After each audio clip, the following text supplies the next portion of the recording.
magnet. Baik, magnet adalah suatu objek yang mempunyai suatu medan magnet. Kata magnet berasal dari bahasa Yunani, magnetis litos, yang berarti batu magnesian. Litos itu batuan, gitu ya artinya. Magnesia adalah nama sebuah wilayah di Yunani pada masa lalu yang kini bernama Manisa. Itu suatu tempat di wilayah Turki, di mana terkandung batu magnet yang ditemukan sejak dulu di wilayah tersebut. Nah, baik. Selanjutnya, ini mengulangi, magnet adalah benda yang memiliki sifat dapat menarik atau menempel pada benda logam yang lain. Pada magnet itu terdapat kutub magnet, yaitu bagian magnet yang memiliki daya tarik terbesar dibandingkan bagian yang lain. Ini ada kesalahan tulis ya. Setiap magnet memiliki dua kutub magnet, yaitu kutub utara dan kutub selatan. Nah, perhatikan ini sebuah kata kunci gitu ya. Jadi bumi itu sebetulnya juga magnet. Bumi itu adalah magnet raksasa. Nah, di mana kutub utara magnet, benda-benda magnet itu menghadap ke kutub selatan bumi, ya. Dan sebaliknya kutub selatan magnet itu menghadap ke kutub utara bumi. Jadi bolak-balikan gitu ya. Kenapa demikian? Ya karena memang sifat tarik-menarik itu hanya bisa terjadi apabila kutubnya itu berlawanan. Berbeda, betul. Baik, selanjutnya. Jika dua benda magnet didekatkan, maka yang terjadi adalah yang pertama, akan tarik-menarik jika kutub-kutub yang didekatkan berbeda, berlawanan. Yang kedua, akan tolak-menolak jika kutub-kutub yang didekatkan adalah sama. Sebuah benda magnet terdiri atas magnet-magnet kecil yang disebut sebagai magnet elementer, yang kutub-kutubnya sejajar menghadap ke arah yang sama.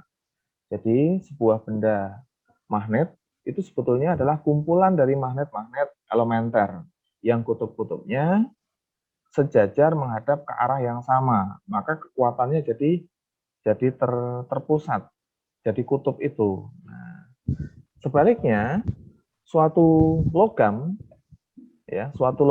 yang bukan magnet, logam-logam biasa itu magnet elementernya sebetulnya dia juga memiliki magnet elementer, tetapi arahnya sembarangan, sehingga efeknya adalah saling meniadakan, tidak ada kutub yang kuat. Nah, gitu.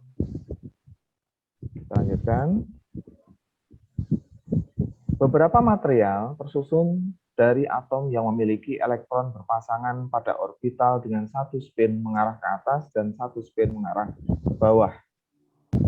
Tetapi beberapa material lain memiliki elektron yang tidak berpasangan. Nah, apabila terdapat elektron yang tidak memiliki pasangan, maka elektron tersebut akan bergerak mencari pasangan yang lain, pasangan ke atom yang lain. Gerakan elektron ini menghasilkan gaya tarik atau gaya tolak yang disebut dengan gaya magnet. Nah, ini adalah tinjauan mikroskopik dari suatu magnet. Tadi kan sudah ada magnet elementer. Nah, magnet elementer itu juga lalu ditinjau dari orbitalnya, dari elektron-elektronnya. Kalau ada elektron-elektron yang banyak yang tidak berpasangan, maka di sana akan menimbulkan gaya magnet, gitu ya. Kita lanjutkan. Nah, wah ini ada angin nih dari mana nih? Ya, sampai di sini kita lanjutkan ya. Medan magnet adalah ruang di sekitar magnet di mana magnet lain atau benda-benda logam akan mengalami gaya magnet. Nah, perhatikan untuk gambar di sini, karena ini gambar yang saya ambil itu adalah gambar dari literatur Inggris, maka N itu adalah kutub utara. Ini north, ya, north itu utara, kutub utara, dan S adalah south, kutub selatan. Ya. Ini yang sebelah kiri ini adalah gambaran dari apabila sebuah pasir besi lalu di bawahnya diberikan magnet. Jadi kalian bisa mencoba karton lalu diberi pasir besi di atasnya. saya ulangi ya, di bawahnya itu magnet batang, ada kutub utara dan kutub selatannya, lalu di atasnya diberi karton, lalu ada pasir besi. Nah, lalu pasir besinya itu, kartonnya itu kalian gerak-gerakkan sedikit gitu ya.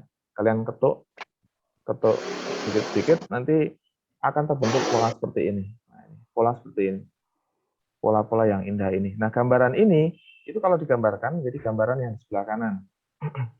Ini kutub utara, ini kutub selatan. Nah, ada garis-garis di sini, gitu ya. Ya, garis-garis itu juga tampak di sebelah kiri dan tampak di sebelah kanan. Garis-garis di sini, perhatikan, inilah yang disebut sebagai garis-garis gaya magnet. Perhatikan, keluar garis gaya magnet itu keluar dari kutub utara dan masuk pada kutub selatan. Keluar dari kutub utara, masuk pada kutub selatan. Seperti itu seterusnya. Nah, kalau kita perhatikan pada gambaran seperti ini, pada tempat-tempat yang garis-garis gaya magnetnya itu rapat, di situ itu apa? Gaya magnetnya kuat, gaya tariknya atau gaya tolaknya di situ kuat. Nah, gitu. Kalau di suatu tempat di situ itu garis-garisnya itu jarang, maka itu gaya magnetnya lemah. Gitu ya. Lanjutkan. Nah, ini masih medan magnet, ya. Pola-pola medan magnet. Ini yang pati, sebetulnya sama. Nah, ini kalau selatan dan utara. Ini seperti ini. Maka nanti gambarnya akan seperti ini. Ada dua magnet batang.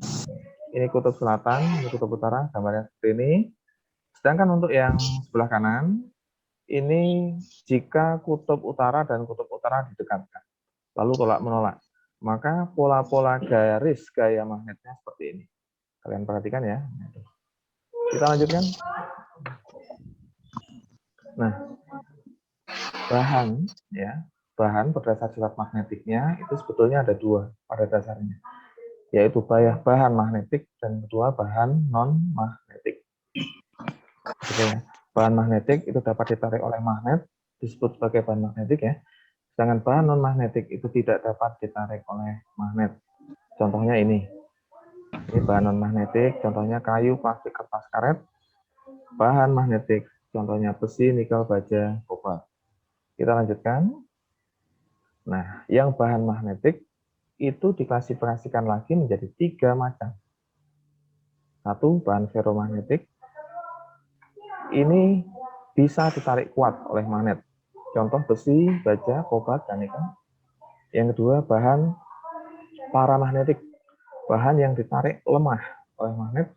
Dan yang ketiga, bahan diamagnetik. Bahan yang ditolak lemah. Perhatikan ini, ditolak lemah oleh magnet. Contohnya adalah zinc, bismut, dan natrium. Ini ditarik lemah, di sini ditolak lemah. Perhatikan ya. Nah, baik. Sampai di situ kita lanjutkan lagi.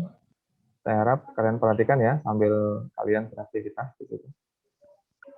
Nah, medan magnet di sekitar kawat berarus listrik ditemukan secara tidak sengaja oleh Hans Christian Ørsted yang hidup dari tahun 1770 hingga tahun 1851.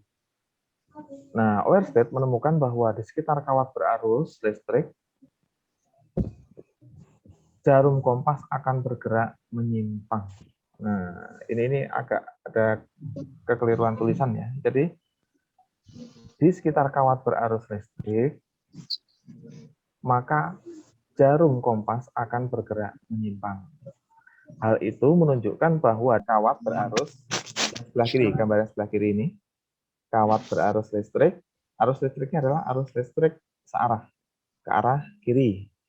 Perhatikan, kalau dia ke arah kiri seperti ini, kalau posisi kompas jarumnya adalah seperti ini, maka kutub utara ini akan menyimpang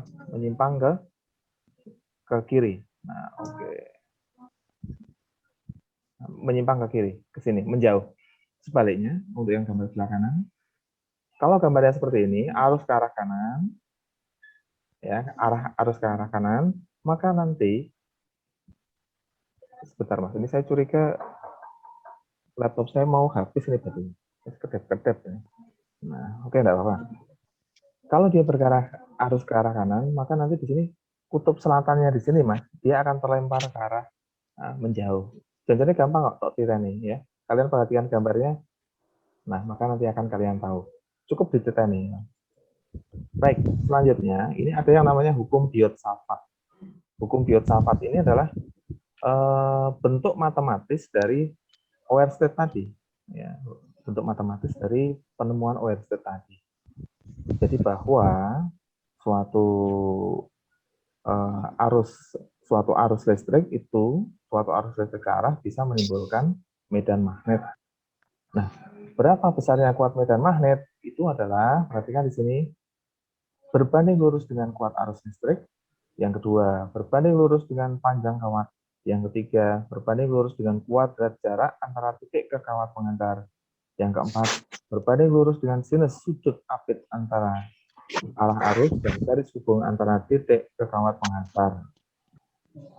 Cukup rumit kan? Cukup rumit. Umpamanya kangelan ya dihafal karena memang cukup rumit. Nah, tapi nanti penggunaannya penggunaannya cukup mudah sebetulnya. Nah, kalau ditulis lebih rumit lagi, Mas. Seperti ini. Ini. Perhatikan, dB ini adalah induksi magnet di suatu titik. Ini juga menunjukkan kuat medan magnet. I adalah kuat arus searah ya. DI itu adalah panjang elemen kawat berarus. Theta adalah sudut antara arah kuat arus listrik dengan garis hubung ke kawat berarus. K adalah bilangan konstanta. Dan R adalah jarak dari titik ke panjang elemen kawat. Jadi nanti bentuk itu bisa disederhanakan untuk bentuk-bentuk atau kasuistik seperti yang di sini. Induksi magnet di sekitar kawat berarus listrik itu rumusnya seperti ini. B sama dengan mu 0 kalikan I dibagi 2 pi A. Nah, perhatikan, I-nya kuat arus, A-nya jarak titik P atau Q ke kawat, B adalah kuat medan magnet atau induksi magnet, satuannya adalah Tesla atau Weber per meter persegi, dan iono adalah permeabilitas ruang hampa. Sama dengan 4pi kalikan 10 pangkat min 7 Weber per ampere. Perhatikan, 4pi kalikan 10 pangkat min 7, kalau dibagi 2pi, maka hasilnya adalah 2pi. 2 kali 10 pangkat min 7. Jadi sebenarnya persamaan ini bisa disederhanakan lagi. Itu intinya. Baik. Nah, ini kuat medan listrik di sekitar kawat melingkar berarus. Perhatikan ini. Ini ada kawat melingkar berarus, ini kawatnya. Ini arah arus listriknya seperti ini. Nah, terus ini sumbu dari lingkaran. Ya, sumbu dari lingkaran. Maka untuk yang kasus pertama, besarnya induksi magnetik pada pusat lingkaran yang di tengah ini, B sama dengan mu 0 kalikan I per 2R. R ini adalah jari-jari atau radius lingkaran. Yang kedua, besarnya induksi magnetik B pada pusat lingkaran, tetapi terdiri dari banyak lilitan. Jadi lingkarannya banyak. Ini adalah seperti ini. B sama dengan mu 0 kalikan N, jumlah lilitannya, kalikan I dibagi 2. Ini contoh soalnya. Nah, ini. Sebuah kawat lurus panjang dialiri arus listrik sebesar 3 ampere. Tentukan besar medan magnet yang berjarak 3 cm dari kawat tersebut. Mu 0 sama dengan 4pi kalikan 10 pangkat min 7 Weber per ampere. Ya, per ampere ini ampere meter.